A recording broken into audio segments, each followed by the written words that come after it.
Hi friends, my name is Afsar Khan and you are watching my channel and today we are going to talk about romance.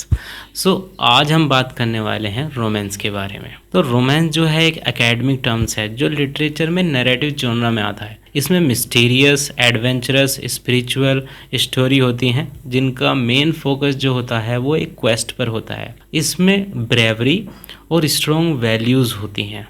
इसमें ये ज़रूरी नहीं है कि हमेशा love interest हो, लेकिन मॉडर्न टाइम में रोमांस में रिलेशनशिप इश्यू मेन टॉपिक हो सकते हैं। यह कह सकते हैं कि रोमांस एक ऐसी स्टोरी होती है जिसमें मेन हीरो जो होता है यानी कि हीरो प्रोटोगोनिस्ट को बहुत सारे चैलेंजेस जो होते हैं वो फेस करने पड़ते हैं और उन्हें जीतना भी पड़ता है जो उसके क्वेस्ट का एक हिस्सा होते हैं।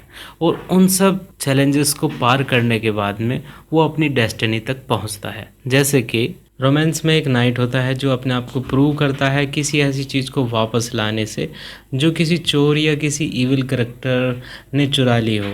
ये चीज़ कोई भी मैजिकल स्वॉर्ड हो सकती है, कोई ट्रेजर हो सकता है और कुछ भी चीज़ हो सकती है। इसे वापस लाने के प्रोसेस में उसे कई खतरनाक जंगलों का सामना करना पड़ता है, कई चोरों से लड़ना पड़ता है और ज़रूरत पड़ने पर किसी को मारना भी पड़ता है। कभी कभी उसके रास्ते में बड़े बड़े माउंटेन्स पड़ते हैं, उसे उन पर चढ़ना पड़ता है और उन पर उसे कुछ लोग भी मिल सकते हैं जो परेशानी में होते हैं। वो उन्हें बचाता है और उनके साथ चलता है या फिर उनको वहीं पर छोड़कर अपने रास्ते पर चला जाता है। लास्ट स्टेज में वो अपने एनिमी के किंगडम पर पहुंच जाता है। वहाँ पर उसे एक फेयर मेडन या कह सकते हैं कि हीरोइन मिलती है। वहाँ पर उस हीरोइन को बचाता है और वहाँ से निकल जाता है और विलन को भी मारता है। या हो सकता है कि वो हीरोइन जो होती है वो उसकी मदद करते हैं उसकी क्वेस्ट को पूरा करने में। तो इस तरह से उसकी क्वेस्ट जो है पूरी होती है और लास्ट में सब कुछ ठीक हो जाता है। इसमें कुछ चीज़ें ऐसी हैं कि ज़रूरी नहीं है कि वो हो, जैसे कि हीरोइन का मिलना हो सकता है ना मिले, वो अपनी क्वेस्ट जो है अपने आप पूरा करे। ये स्टोरीज जो होती हैं वो सीरियस होती हैं और ग्रेट वैल्यूज़ को टच करती हैं, ना कि ह्यूमरस होती हैं और कॉमेडी होती है। कॉमेडी नहीं होती, सीरियस होती हैं, एडवेंचरस होती है, मिस्टीरियस होती हैं। ये एग्जाम्पल था एंशियंट रोमांस स्टोरी का। अब बात करते हैं मॉडर्न रोमांस स्टोरी में क्या होता है, इनमें क्या क्या चीज़ पॉसिबल है। सबसे पहले इन स्टोरीज़ में क्या होता है मॉडर्न रोमांस में, जो मेन करेक्टर होता है, प्रोटोगोनिस्ट होता है यानी कि हीरो जो होता है वो कई रिलेशनशिप में आता है। मतलब हीरो या हीरोइन कई गलत लोगों से पहले मिलते हैं, उसके बाद में सही इंसान से मिलते हैं यानी कि सही मैच जो होता है उनका लास्ट में मिलता है। और बीच में उनके बहुत सारी प्रॉब्लम्स आती हैं, उनके रिलेशनशिप में मिसअंडरस्टैंडिंग आती है, किसी दूसरे करेक्टर्स की वजह से प्रॉब्लम्स आती हैं, लेकिन बाद में उन्हें रियलाइज़ होता है कि वो सच्चा प्यार एक दूसरे से करते हैं और बाकी चीज़ें जो हैं वो साइड में रख देते हैं। ये स्टोरी फोकस करती हैं कि किस तरह हीरो या हीरोइन अपने सही पार्टनर को ढूंढते हैं या फिर सही पार्टनर ढूंढने में कितनी परेशानियां आती हैं, क्या क्या मिस्टेक्स होती हैं उनमें और क्या क्या वो सही चीज़ें करते हैं, क्या क्या गलत चीज़ें करते हैं। मेन प्रॉब्लम्स इन स्टोरीज़ में वो रिलेशनशिप की होती है।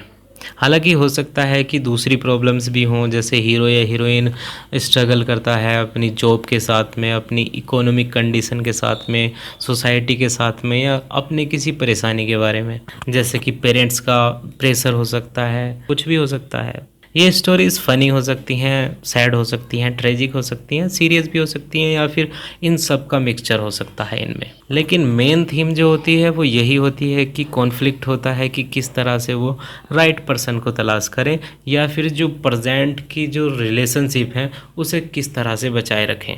तो हमने देखा कि किस तरह से ओल्ड रोमांस और न्यू रोमांस में कितना अंतर है। अब बात करते हैं टाइप्स ऑफ रोमांस की, कि रोमांस के कितने टाइप होते हैं या हो सकते हैं। सबसे पहले आता है गोथिक रोमांस। गोथिक रोमांस के नॉवेल जो हैं लेट 19th सेंचुरी में काफ़ी फेमस हुए। इनकी जो स्टोरी होती है वो स्टोरी डार्क प्लेसेस पे होती है, जैसे कि डेंजरस माउंटेन होते हैं, लंबे घने जंगल होते हैं, उन जंगलों में बहुत सारी चीज़ें होती हैं जो हमें डराती हैं। इन स्टोरीज़ में मोस्टली सुपर नेचुरल एलिमेंट्स होते हैं, जैसे कि विचेस, घोस्ट, डेविल, डीमन, कर्स, ये सारी चीज़ें होती हैं। इसमें जो इविल करेक्टर होते हैं वो कुछ ज़्यादा ही इविल होते हैं। इनकी वजह से मेन प्रोटोगोनिस्ट यानी कि हीरो और हीरोइन की जो रिलेशनशिप है उनमें परेशानी आती है, या फिर वो एक दूसरे को इन सब चीज़ों से बचाते हैं।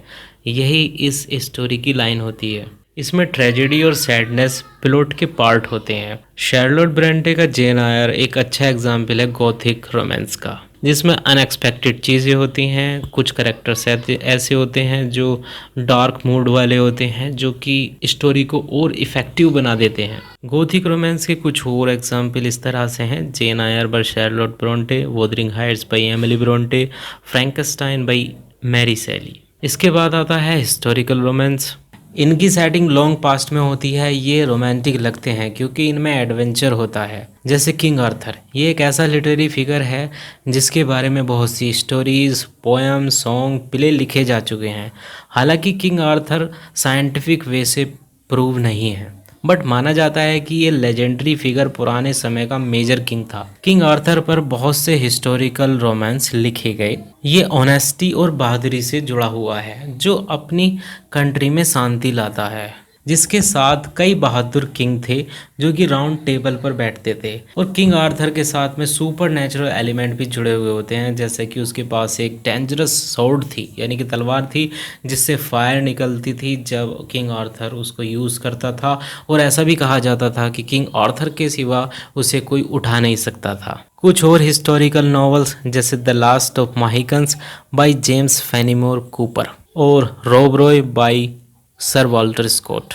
इसके बाद में बात करते हैं कंटेम्प्रेरी या मॉडर्न रोमांस की। कंटेम्प्रेरी रोमांस फोकस करते हैं लव रिलेशनशिप पर, जिनकी एंडिंग मोस्टली हैप्पी होती है। बहुत सारे रोमांटिक नॉवल और मूवीज़ बनी हैं जो आज के टाइम में काफ़ी फेमस है, जैसे कि Notebook, A Walk to Remember and Safe Haven. इन सब में एक ही थीम है जिसमें लव को पाने की स्ट्रगल चलती रहती है, या फिर जो एग्जिस्टिंग लव है उसे बचाने की स्ट्रगल चलती है। लेकिन एंड में क्या होता है, एंड में सब कुछ ठीक हो जाता है। इसके कुछ और भी सब जॉनरास हैं, जैसे कि कॉमेडी रोमांस या ट्रेजिक रोमांस और सटायरिक रोमांस, सीरियस रोमांस। इसके बाद बात आती है पॉपुलर कल्चर की, कि रोमांस इन पॉपुलर कल्चर। इसके बारे में हम कह सकते हैं कि जो लव सॉन्ग होते हैं वो एजलेस होते हैं, जो सदियों तक चलते हैं, जैसे कि बैलेट्स, जो आज के टाइम में वीडियोस की फॉर्म में आए हैं। लोग बाग इन वीडियोस को देखते हैं और ये दशकों तक चलते हैं, डिकेड्स तक चलते हैं, जो काफ़ी टाइम बाद भी पसंद किए जाते हैं। सो फ्रेंड्स, ये वीडियो थी रोमांस के बारे में। आई होप आपको एक आइडिया हो गया होगा कि रोमांस क्या होता है। सो आज की वीडियो में इतना ही। Thanks for watching us. Have a nice day.